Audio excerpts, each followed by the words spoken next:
Good morning and welcome to Backyard and Beyond. And we have a house full here today. There's five of us in here. Chris, this is close quarters, and Chris can't even talk on a microphone. So we want to say welcome to Sally Myers and Frank and Kim Spullers, and we're going to talk about money, economics. It sounds like I don't know, but it's a great opportunity coming up. And I guess Kim, I'm going to ask you first just to give us the date and time and place for this event that's coming up. It's next Thursday, December 9th. We'll be meeting at 5 o'clock in St. Paul's Lutheran Church in the Fellowship Hall. We're going to be having a meal. We will be having free child care, and we'll be having a conversation about how people are doing in this economy. And is there a fee to attend this? No, there is absolutely free. What we really appreciate, though, is that people RSVP with us so we have enough food and we have plenty of child care. Yes, absolutely. Okay, we're going to turn to Frank next, and he's going to give us a little more detail about, what we're going to talk about economics. We're going to talk about economic opportunities now.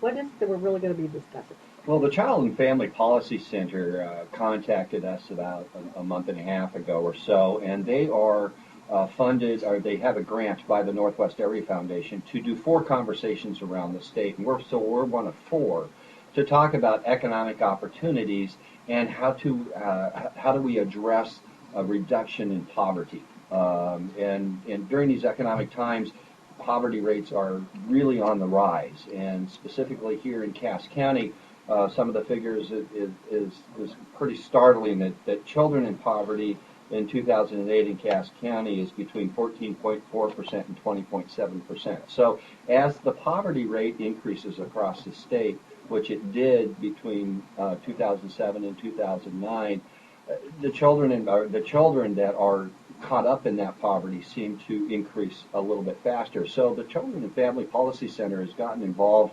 and are involved with the Northwest Area Foundation of how do we address this.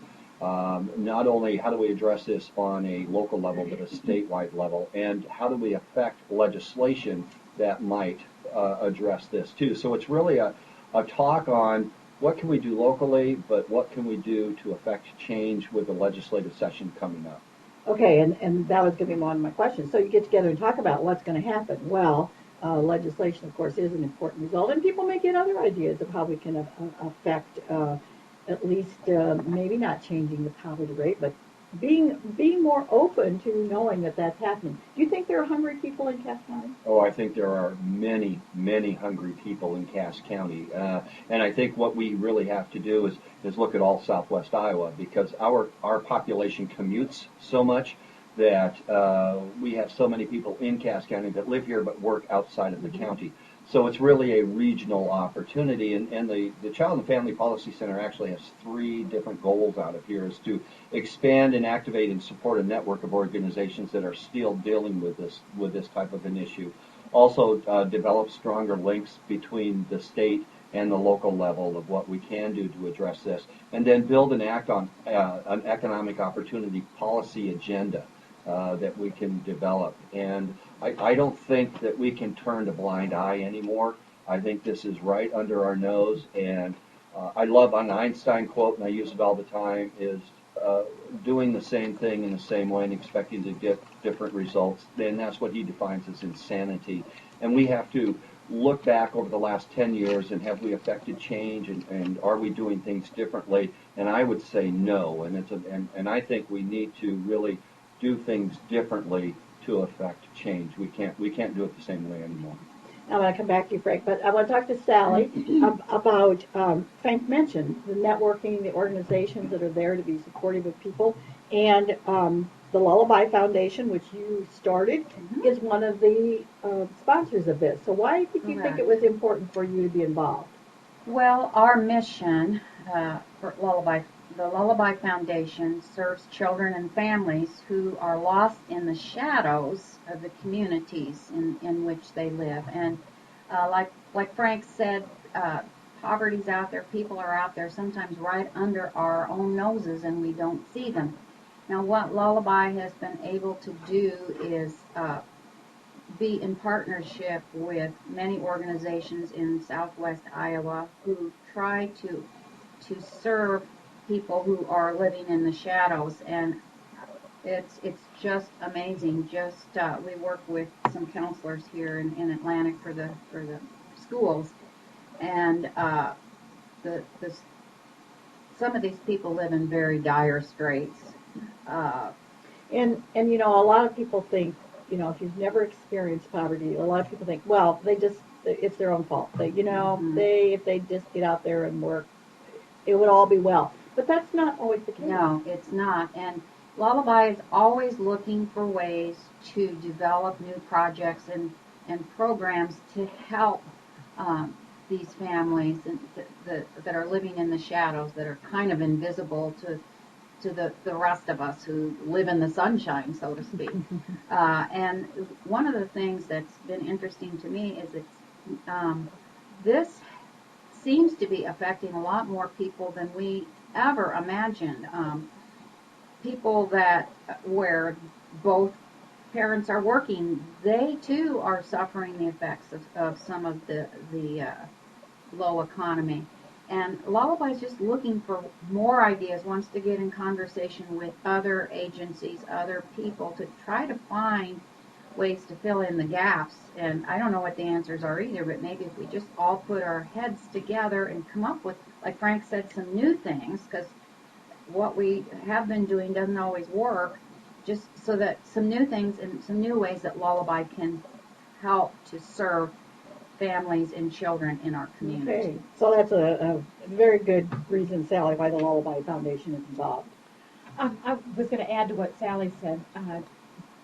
Frank and I both happen to sit on Lullaby's board as well.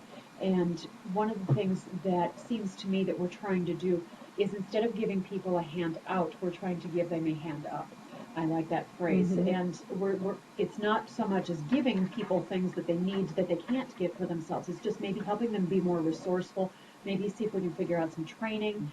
There's just lots of possibilities. So it's not that this is another assistance sort of a program. Absolutely. I do want to mention that there are a couple of other sponsors, or at least one other, and that's Pride, Progressive Rural Iowa Development Enterprise, along with the Lullaby Foundation, the Child and Family Policy Center. So, Frank, how's this going to go? You know, there's a lunch, or a meal, there's child care, so people come. What's going to happen? Well, we'll have a conversation, a dialogue type of conversation, and we're going to use the subject of making ends meet. How do people out there view the policy recommendations, or how do they view the environment, I should say, of how do they make ends meet? Are they getting enough food? Do they have food that they can feed? Are they making decisions out there? Do I buy medicine or do I buy food for my children? Do I pay rent this month, or do I buy a gallon of milk? And there's people out there that really have a great story, and it's from the stories that people are living is where the best policy is developed. It's not sitting up in some meeting room saying, I think we should do this, because when that happens, you're missing the stories. And so this conversation is really a collection of stories and real life events that people are living. And then from there, people start to understand where each other is coming from. So it's the understanding of where the stories are coming from and what they're going through that really good policy is developed by. So this is not a lecture by Frank. This is an open discussion by everyone there, and that's what this is all about, is hearing from everybody. And if people want their story to be heard, and that's what we would like people to do, is come tell us their story, or come tell other people their story.